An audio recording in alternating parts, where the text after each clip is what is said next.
Boa noite, Brasil. Seja bem-vindo à TV Pai Eterno. Hoje é quarta-feira, dia 9 de junho. Começa agora o nosso Jornal Brasil Hoje. Nesta edição você vai ver a inflação em maio teve a maior alta para o mês em 25 anos. E mais, hoje é o Dia Nacional da Imunização. Vamos falar da evolução e da importância das vacinas. E ainda, a operação da Polícia Civil prende suspeitos ligados à pornografia infantil aqui no Brasil e em mais 4 países. Vem comigo, o Jornal Brasil Hoje está começando agora ao vivo para todo o país.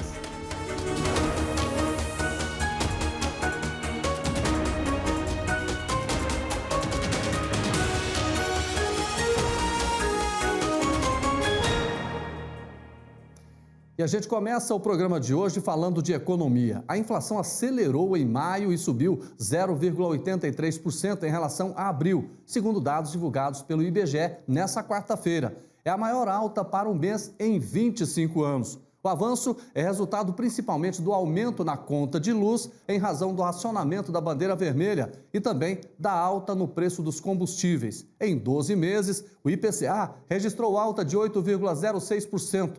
É a maior alta nessa base de comparação desde setembro de 2016, quando o indicador chegou a 8,48% em 12 meses.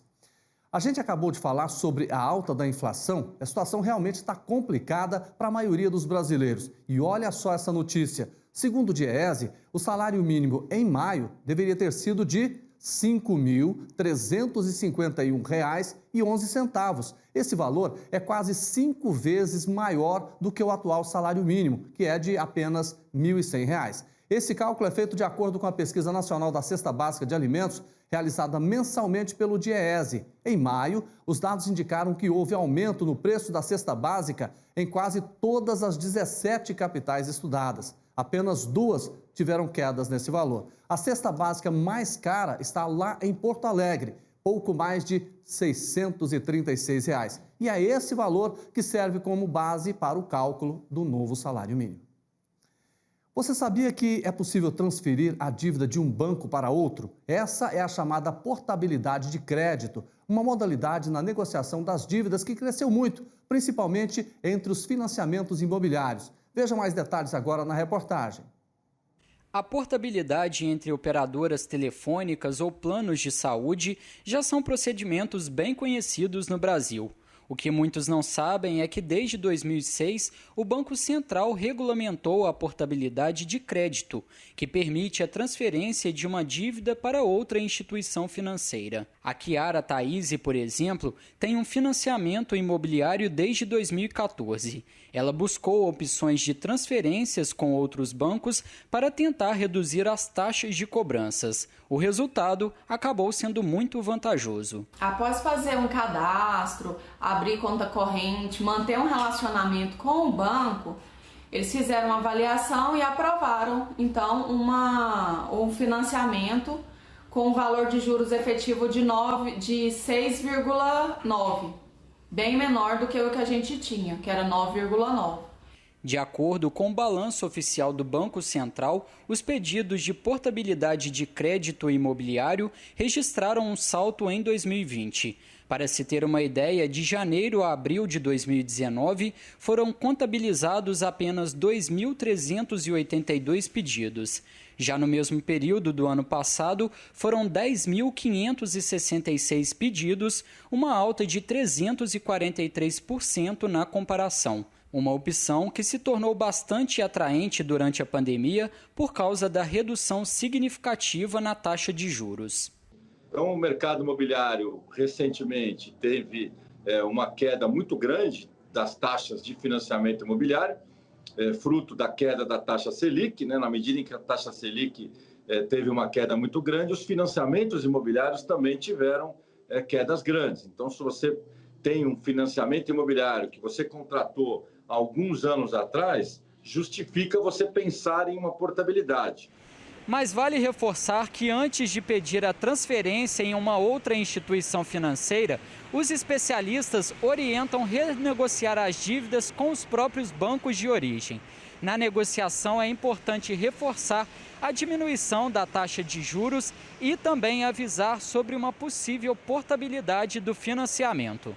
Então, um ponto importante a ser observado na questão da portabilidade, primeiro é aquele processo, né? Identifica qual que é o custo efetivo total do seu processo de financiamento, né? No caso imobiliário que a gente está focando aqui, e então propõe para o banco de origem a redução, né? Considerando que hoje a taxa Selic, né, a nossa taxa básica de juros, está bem abaixo do patamar habitual. Então, e comparar qual que era a taxa Selic na época que contratou esse financiamento. Né? Para isso, basta pesquisar na internet, né, colocar o ano, taxa Selic, e vai conseguir essa informação. Olha, o Banco Central autorizou a criação de um mecanismo para devolver valores dentro do Pix, aquele sistema de transferências em tempo real por meio do telefone celular. Essa nova ferramenta vai permitir que o banco devolva valores para a conta do pagador em casos de fraude ou de falha operacional. Por isso a gente vai chamar de novo o Elton Moreira, que está lá em Brasília, e ele vai explicar melhor como essa medida vai funcionar. Olá, Elton, é com você. Olá, Jordeval. Olá também a todos que acompanham o Jornal Brasil Hoje. Essa nova função do Pix vai ficar disponível a partir do dia 16 de novembro, data que marca o primeiro ano do sistema de transferência imediata aqui no Brasil. Jordeval, o Banco Central explicou que a criação desse mecanismo padroniza as regras e os procedimentos para facilitar a devolução de valores nos casos de possíveis fraudes ou até mesmo de erro nas operações entre os bancos envolvidos na transação.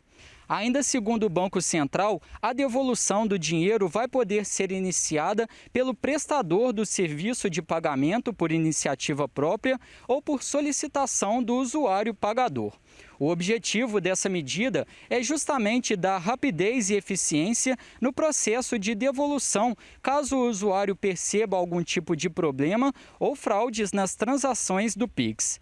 O Banco Central esclareceu nesta semana também que desde que o sistema começou a operar aqui no Brasil, os usuários podem realizar devoluções de valores recebidos de forma total ou parcial. Só que não havia previsão de que a devolução fosse iniciada pela instituição do recebedor. Jordeval, no mês passado, o Pix já representava metade das transações bancárias aqui no país. Então é importante mesmo olhar com atenção a segurança desses novos sistemas. Não é mesmo, Jordeval? Volto com você. Obrigado, Elton, e você volta daqui a pouco também, hein? Vamos agora para o intervalo. Na volta tem a sua participação aqui no Jornal Brasil Hoje e você vai ver que a China vai vacinar crianças a partir de 3 anos de idade. Não saia daí, porque eu trago para você todos os detalhes depois do